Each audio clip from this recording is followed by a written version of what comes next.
The message reached Leo at the worst possible time. He had been adjusting the fractured stabilizer of his ship while drifting near the crimson haze of a remote nebula, hoping to restore power before night cycle. The screen flickered and revealed the crest of the Averan Dominion, a sigil he had only seen during tense border negotiations. The emblem glowed with a soft azure shimmer and then dissolved into the image of Queen Riala herself. Her regal horns curled behind her head like polished stone, and her silver eyes held a gravity that pinned him in place. She spoke with calm force, as if the universe itself paused to listen. "Human, my daughter needs you." Leo froze. He had expected hostility or demands for retreat, not a plea. His first instinct was to check if the translation module was failing, but her words were unmistakable. The Queen cut the transmission before he could respond. A series of coordinates appeared on the screen, followed by a royal override command that unlocked a navigational corridor toward Averan space. It was an invitation no other human had ever received. The situation made no sense. Leo was a survey pilot, not a diplomat, not a soldier, not even a medic. He had been charting mineral fields and escaping skirmishes, never interacting directly with alien royalty. Yet the tone of the Queen's plea carried urgency that pierced through any hesitation. He rerouted what power remained, stabilizing the drive long enough to follow the coordinates. The journey pushed his ship to the brink.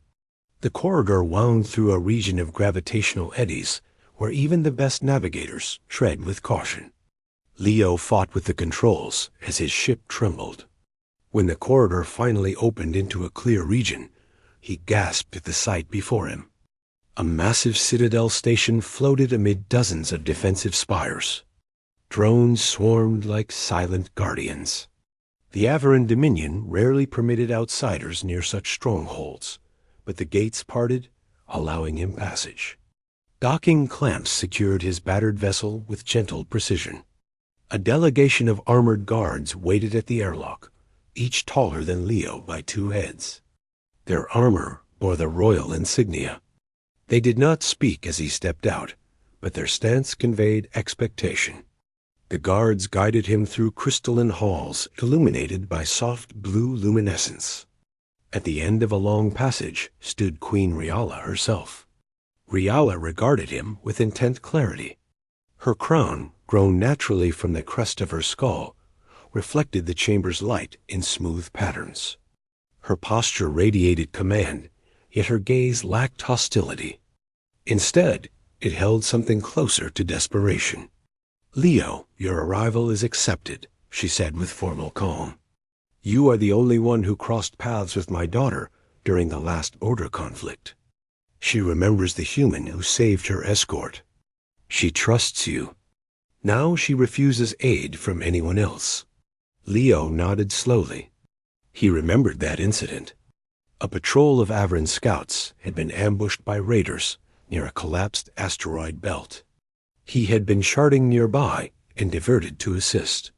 He disabled the ambushers' engines and guided the damaged Averan craft to safety. He never learned the names of those he saved, nor expected gratitude.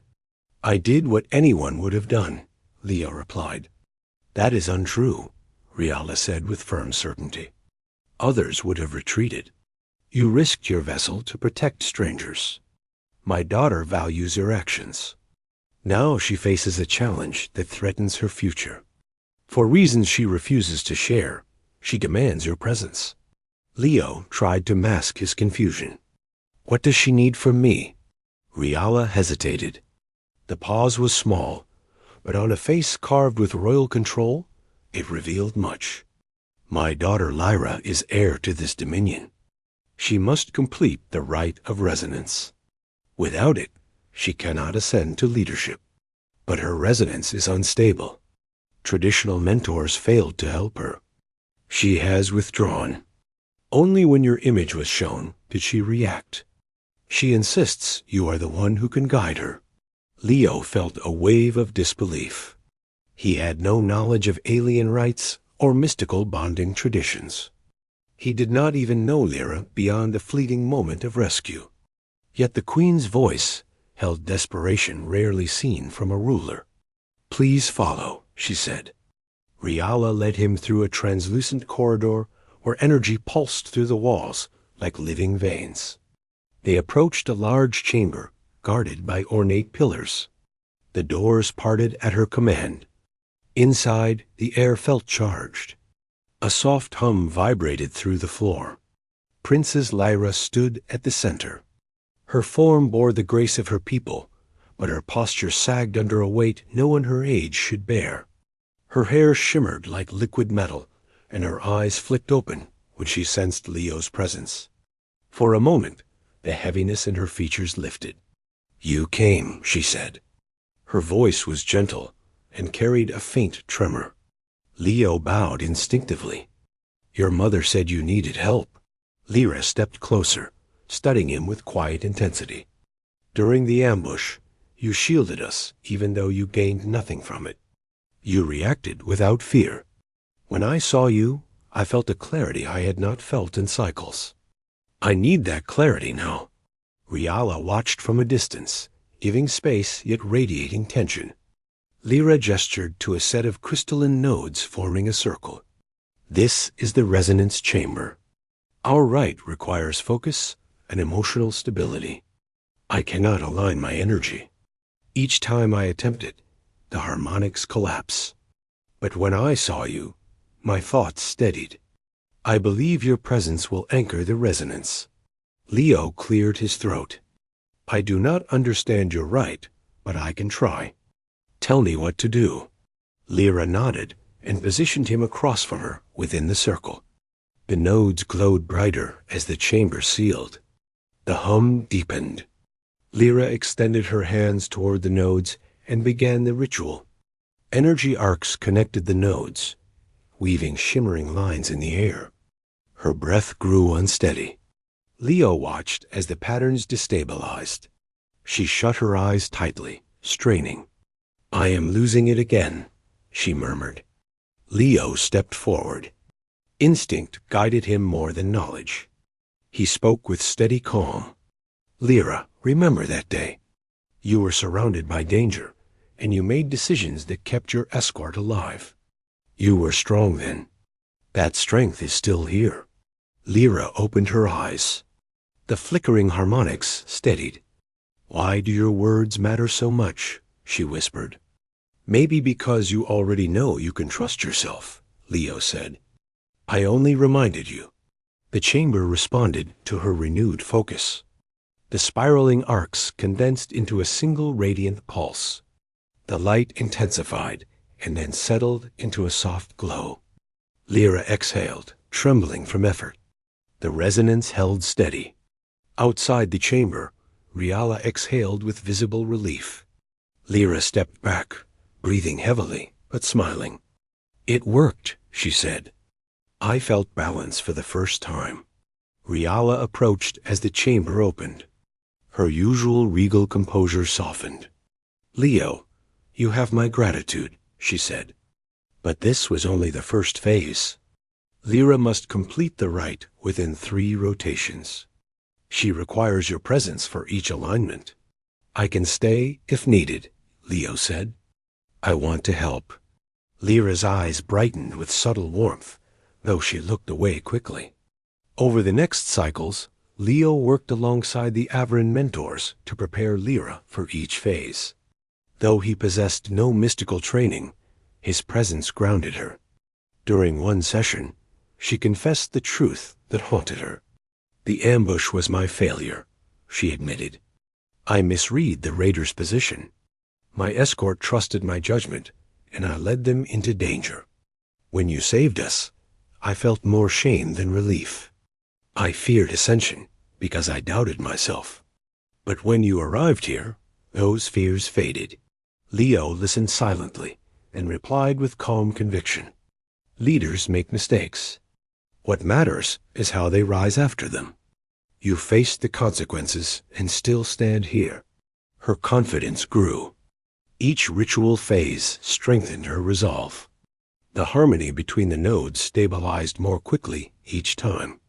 A strange bond formed between them, not romantic, but forged from mutual trust and shared struggle.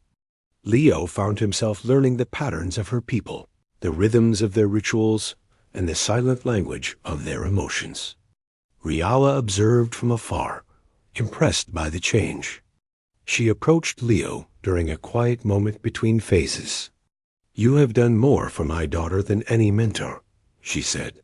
"I rarely misjudge individuals, yet I misjudged your species. I believed humans reckless. But you show resilience I cannot deny." Leo chuckled softly.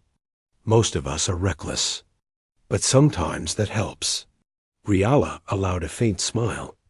In this case, it did. As the final day approached, tension gripped the citadel. The last phase would determine Lyra's fate.